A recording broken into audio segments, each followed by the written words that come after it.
Greetings, ladies and gents, and welcome to the one-shot double feature from the subreddit HFY. Both of these stories have been written by LgFatherAnthrocite. The link to the originals will be down below. And as always, I hope that you enjoy. Story number 1. Artifacts. Alan was laying on the bottom of a large hole, wielding a little brush. Carefully, he brushed aside the dirt from the small piece of an unknown artifact. It was some sort of ceramic vessel, broken into pieces ages ago and buried in the midden.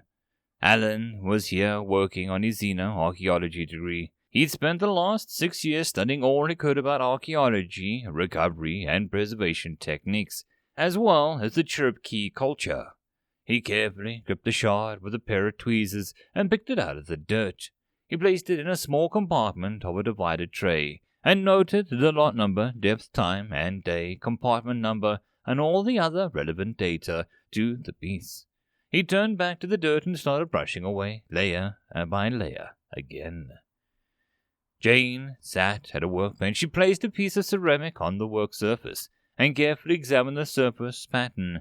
She tried lining it up with several other pieces, until she found one where the patterns would match up. Using a small pair of clay, she would stick the two pieces together. Several days of tedious mixing and matching, and she had reassembled a tall, narrow vase-like vessel, with a surface covered in a series of symbols and images. Jane catalogued the pieces that she had used to reconstruct the piece, where and when they were found, and then entered in all the details into a log file. Once she had finished logging all the pieces and all the particulars, she retrieved another set of pieces and began again. Stephanie sat in front of her PC. Images of a newly reconstructed vase-like object were on her screen. It was from a pre-contact civilization, had been identified most likely being part of the Cherokee in origin. She started by isolating the symbols on the vase and copying them to a file. She printed the hard copy of the file. She went to a bookcase and found the reference books related to the Cherokee and all of their languages.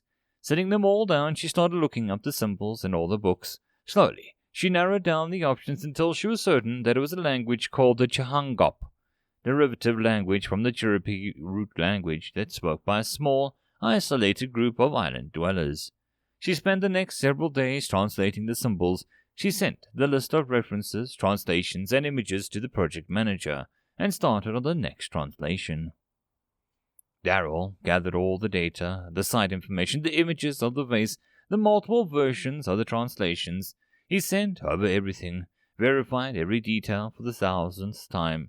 Once he was certain everything was correct, he labeled the whole chain of recovery complete. He packaged the vase, translations, reference materials, and data logs, and sent them to storage, to await the completion of the dig and the recovery. He opened up the next folder and saw that it was a metal tube, covered in hash marks, a form of accounting record used by the Cherokee. He started to verify the data of the piece, one of the thousands of artifacts from the site. Hannah stood at the front of the vase, tall and cylindrical. It was covered in images and symbols on a small plaque mounted on the wall next to her vase, where a translation and an explanation of the object's origin. Kuramunga, the Cherokee ambassador, stood reading the plaque, and after a moment he turned and studied the vase. Why is it, after 1,000 cycles, you humans find so much interest in a broken piece of pottery? What does it tell you? Kuramunga asked Anna. We humans did not know where we came from. We spent hundreds of years piecing it together, our lost past. We learned from a great many things. In all of the Terran history, there are only a few pieces of the timeline that we don't know. What caused the universe, and what caused the dinosaurs to die out? What caused the ancient floods, and what caused us to start eating a more varied diet? We have a good idea, a few theories, and some bits of pieces of proof. So why search the waste heaps of other species? What could you learn about yourselves from this? Asked Kuramunga. We don't go looking for answers for ourselves anymore, Ambassador, said Anna with a smile. She started to head towards another exhibit with a new collection at the museum. We've spent so long searching through our past into the nature of matter and how to travel the galaxy. Humans have spent millennia just struggling to survive, and the whole time we kept searching. It's not the answer we seek by doing this, my dear Kuramaga. No, we do it for the search. Knowledge is the one thing that humans still hunt. End of story number 1. Story number 2. Variety. You humans never cease to astound with your sheer variability. At last count there were at least 4 distinct breeds. Grigus said. He reached across the table to pour his companion some more space wine. Man, this space wine is crazy good. Who knew that zero-G racking would enhance the flavor so much? Said Sean, as he swirled the purple-red liquid. Wait, 4 breeds? When he moved several small plates of meats and cheeses around, he started to work on a French loaf, slicing it up. Indeed, replied Grigus, filling up his own glass as well. Homo sapiens mechanicus, Homo sapiens oceanus. He paused to sample his own beverage. Homo sapiens vocibus. Really? Space humans are considered a separate breed now? I mean, Oceanus, I get. That whole line went through generations of gene alterations. Gills would be nice, I'm not going to lie. And Mechanicus, I suppose they are born with nanobot antibodies and neural augmentation, so yeah. But space humans? Sean took a sip of his wine and a bite of the crusty French bread, and he smeared the flagellan butter. Apparently, they are born with a higher body temperature, lower bone and muscle density, even when they have artificial gravity, the superior blood oxidation. Also, they developed a distinct mutation for their inner ear that lets them operate in zero-G without any vertigo or dizzy spells, even with the sudden and radical perspective shifts. But they can still balance in gravity, like normal. Grigus reached for some of the very pungent cheese, spreading it on a piece of French bread, and popping the whole thing into its grinders. He let out a huffing sigh with pleasure. Huh. Well, ain't that something? How's the Carnarchian Brogle cheese? Sean asked. Deliciousness itself. Do try some. Grigus passed over the plate, and Sean began to make himself a little cheese sandwich. Really, it was the inner ear thing. It breeds true, apparently, and it is combined with 100 or so generations of natural selection.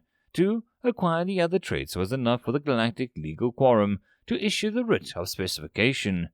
Congratulations on expanding your family, my friend. Grigus held up a glass, and Sean, still chewing on his Bruegel cheese sandwich, raised his glass. They clinked them together over the charcuterie platter spread across the table, and each sipped the drink. You know what they say, said Sean, holding on a plate of cured sliced meat. Variety is the spice of life. Dude, try this Talaxian Thregged sausage. It's amazing. Indeed, a most compelling spice. Thank you. End of story number 2. And that, my friends, is the end of this Reddit Quickie. I hope that you enjoyed. If you'd like to support this channel, there are numerous ways to do so, listed in the description down below. The easiest and best way would be to share this video and my channel as much as possible. And that, my friends, is the end of this Reddit Quickie. I hope that you enjoyed. Please don't forget to head over to the author's original post and support them if you enjoyed the story. But if you wish to support this channel, there are numerous ways to do so, listed down below. The easiest of which would be to share this channel like a zombie plague. Other than that, I will see you all in the next video, and I hope that you all have a good one until then. Cheers.